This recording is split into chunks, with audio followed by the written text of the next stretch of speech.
Hey everybody, I'm Kdin Jenzen, and welcome back to Packs and Facts, where I open packs of TCG while dropping facts. And don't forget to drop your requests for what kind of facts you'd like to hear about next down in the comments. We're taking a break from one kind of little critter card and jumping to another. Pokemon packs will be back, but I was gifted this box of Bloomburrow, and I figured we'd open some. Today's request is for Edge of Eternities facts. Released smack dab in the middle of two big Universes Beyond sets, Final Fantasy and Spider-Man in particular, and the 106th expansion for Magic the Gathering overall, Edge of Eternities was received fairly well by players, though some Commander players found it just kinda okay.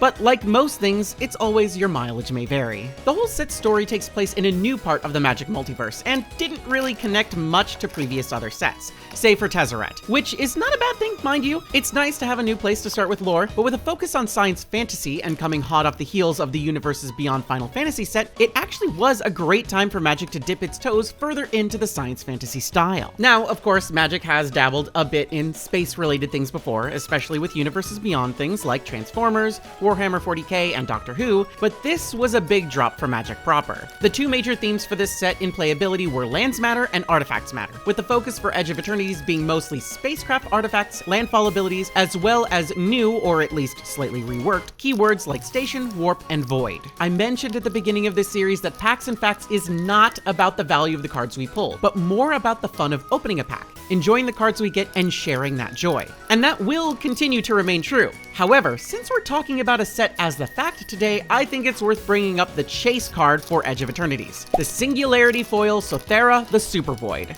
It's a really pretty card, but its cost, as of now, is in the $1,000 range, and is likely to rise because of the cardboard investor types that seem to plague a lot of TCGs these days. That said, Sothera the Super Void is basically an amped up version of Grave Pact. Both cards say, quote, whenever a creature you control dies, each other player sacrifices a creature. But Sothera adds, quote, at the beginning of your end step, if a player controls no creatures, sacrifice Sothera. Then put a creature card exiled with it onto the battlefield under your control with 2 additional +1/+1 counters on it. Of course, if you're not in the market to take out a mortgage or sell some of your organs on the black market, you can pick up a regular version of Sothera the Super Void for around $2. Or if you still want your deck to be fancy, you can get the Showcase version for around $40, or the Fractured Foil Showcase for $200.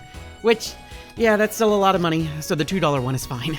Today's pulls were the mythic rare Storm Splitter and the rare Mabel Heir to Cragflame. Honestly, I may make a Mabel Commander deck because the idea of overwhelming someone with a bunch of +1/+1 mice, it makes me laugh. As always, if you're enjoying this series, be sure to drop a comment, like, and follow, and I'll see you soon for more.